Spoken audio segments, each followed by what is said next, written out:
Good morning, everyone. Today's topic is going to be the non-infectious pulmonary complications of hematopoietic stem cell transplantation. Part 1 we dealt with on Monday. We're going to deal with part 2 today. A quick recap of what we dealt with in last week. We discussed that there are complications post hematopoietic stem cell transplantation, and after transplantation phase is divided into a pre-engraftment phase, which is the first month after transplant, an early post-transplantation phase, which is 31 to 100 days, both of which comes as an early post-transplant phase actually.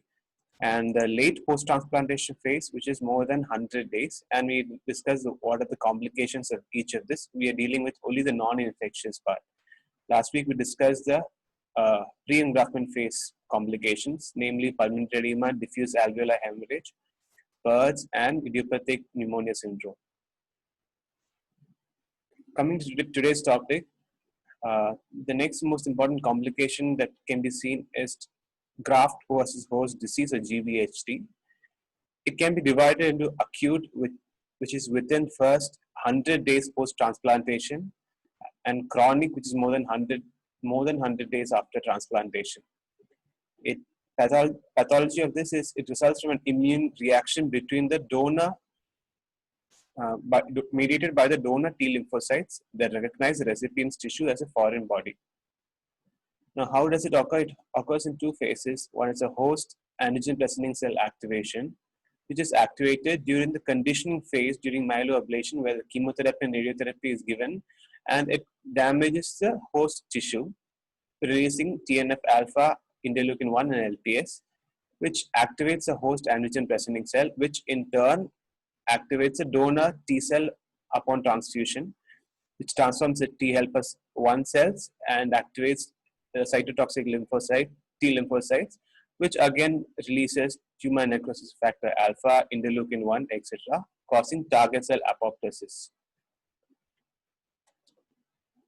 Acute GVHD is within the first 100 days, and the most commonly affected organs are skin, gut, and liver, which is graded as per Glucksberg class grading, grade 1 to 4.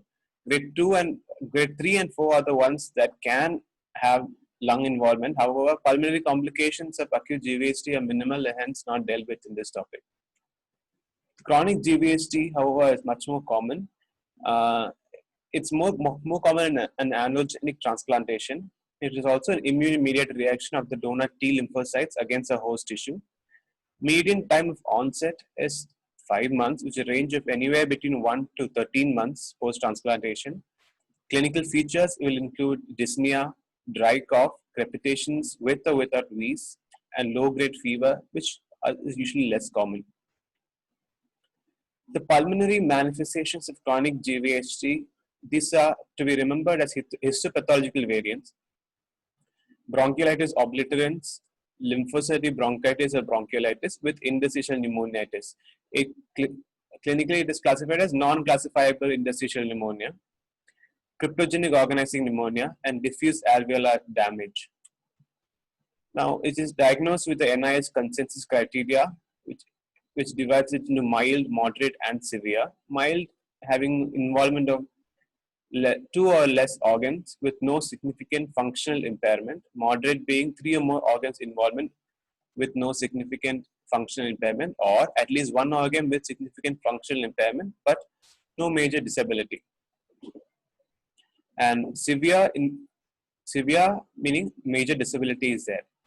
Treatment for chronic GVHD namely includes systemic corticosteroids, usually with a prednisolone of 1 to 2 mg per kg, which is tapered over 3 to 12 months. In steroid-resistant cases, we may give cyclosporin, azoram, thalidomide, etc. Now, bronchiolitis obliterans is one of the important clinical manifestations of GVHD, with an incidence of around 6 to 20%. It is an inflammatory and fibroproliferative process, primarily affecting the small airways that lead to presence of airflow limitation. And clinical features include gradual progressive dyspnea, dry cough, expiratory wheeze, and URS symptoms, namely sinusitis. The risk factors of bronchiolitis is divided as consistent, probable, and possible. We just deal with the initial ones, which are the consistent ones. It is most commonly associated with an allogenic transplantation, and if there is a presence of progressive chronic GVHD. The other probable risk factors involve a quiescent chronic GVHD and airflow obstruction even before transplantation, and early respiratory infection, and older age of recipient. Diagnostic criteria for bronchiolitis obliterans. This is a criteria given in Fishman. Includes an obstruction on PFT, meaning a FEV1 by FVC ratio of less than 70, and FEV1 less than 75% if normal with no reversibility, meaning even after giving SABA, it does not come back to more than 75, not 12% reversibility. RV by TLC more than 120, and HRCT findings having a bronchiectasis or air trapping or small airway thickening. And there definitely has to be absence of infection in the respiratory tract. Definite diagnosis is by means of surgical lung biopsy histopathology. This is a surrogate criteria for bronchiolitis obliterans syndrome. It is used in lung transplant patient with a decline of FEV1 more than 20% in the absence of infection. However, it has not been reciprocated in stem cell transplantation patients. This is HRCT finding for bronchiolitis obliterans showing mosaic perfusion or attenuation pattern. It is suggestive of air trapping. In a HRCT recipient, it has around 90% sensitivity and 70 to 90% specificity to diagnose bronchiolitis obliterans. And since air trapping is one of the most important features, inspiratory and expiratory films are needed if you want to rule out a bronchiolitis obliterans. This is a histopathological finding that you will see in a bronchiolitis obliterans. You can see inflammation and obliteration of the lumen with fibrous connective tissue. Treatment for bronchiolitis obliterans include high-dose corticosteroids, usually prednisolone 1 to 1.5 mg per kg for 2 to 6 weeks, followed by tapering over 6 to 12 months if there is a good response. And if there is no good response within 1 month, cyclosporin or azoran may be added. Other treatment modalities include an ECP or a extracorporeal photodynamic therapy. This is another complication post-transplantation. Cryptogenic organizing pneumonia, which is earlier known as bronchiolitis obliterans pneumonia, bronchiolitis obliterans organizing pneumonia, or BOOP. It is more common in allogenic transplantation with an incidence of around 1 to 10% with a median time of onset of around 100 days. Clinical features include dyspnea, cough, fever, respiratory failure, which is less common. On an examination, you can see inspiratory crackles. Most recipients with the COP have underlying GVHD, but it is also to be noted that COP can occur even without an underlying GHD. On spirometry, we can find restriction and decreased DLCO with a normal airflow. In ABG, we can find mild hypoxemia, and radiology will show airspace consolidations and GGOs in peribronchial distribution with nodular opacities. And histology will show presence of patchy intraluminal fibrosis resembling granulation tissue in the distal airways extending to the alveolar ducts and peribronchial alveolar spaces. This is a HRCT finding of cryptogenic organizing pneumonia. You can see ground glass opacities in a peribronchial distribution. The treatment for COP includes systemic corticosteroids, mainly prednisolone 0.75 to 1.5 mg per kg for 1 to 3 months, which is usually tapered over 1 year.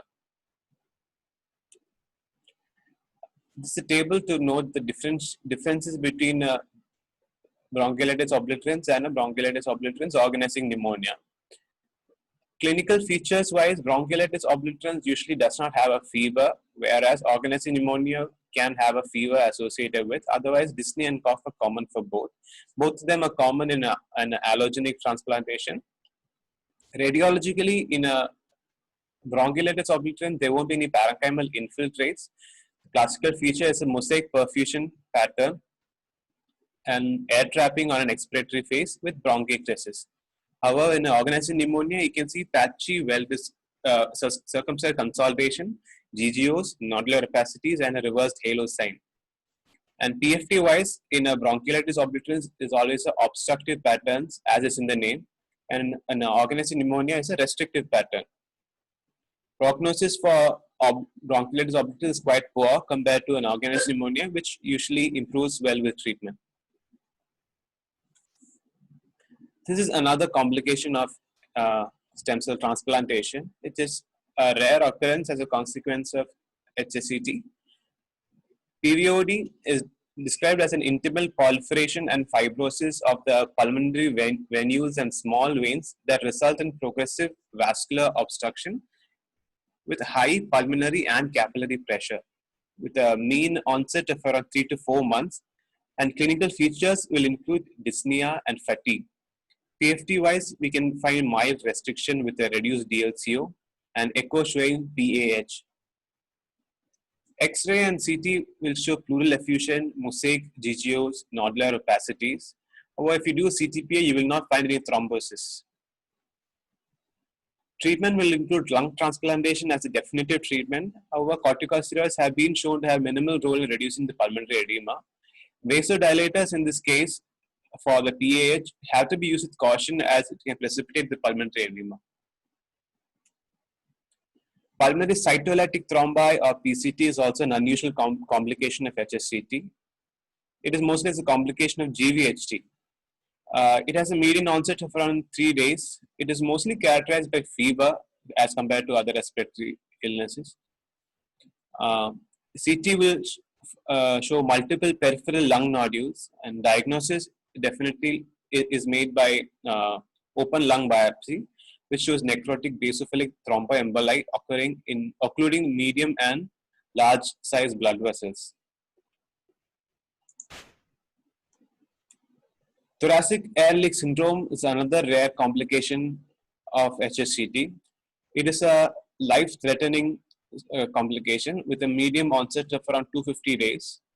And thoracic ALS includes all forms of thoracic air leakage. It could be spontaneous pneumomediastinum or pneumopericardium, subcutaneous emphysema, interstitial emphysema, or a pneumothorax. Iatrogenic causes like a post-biopsy pneumothorax, etc., are also included in thoracic iatrogenic ALS. Risk factors for developing a thoracic ALS include young age, male gender, multiple transplantations, prior history of active GVHD, bronchiolitis obliterans, or organized pneumonia. And it is labeled as one of the clinical manifestations of organized pneumonia or obliterans, and it complicates the course of the same. It is not easily treated by the usual means of treating a pneumothorax, etc., by an ICD, and it is usually suggestive of a poor prognosis for the patient and usually ends up being fatal, not as a result of the air leak, but because it complicates the course of the underlying disease. Radiation pneumonitis is another rare complication with an onset of around 1 to 3 months after radiation. Clinical features being dyspnea, cough, and fever. PFT will show restriction and reduction in DLCO. Chest X-ray findings may vary from mild haziness to dense infiltrates. CT will show areas of increased attenuation with a sharp border because of the shape of the radiation port that was used. Treatment will include systemic corticosteroids at a dose of 1 to 2 mg per kg followed by a gradual taper. Some other rarer complications I have not dealt with in this include a secondary PAP, TRALI, radiation fibrosis, pleural effusion, upper airway complications like mucositis, laryngeal edema, dysphagia, and aspiration pneumonitis. So to conclude, I would like to recap the different phases post-transplantation, including a pre-engraftment phase, and an early post-transplantation phase, and a late post-transplantation phase, and the different complications of each.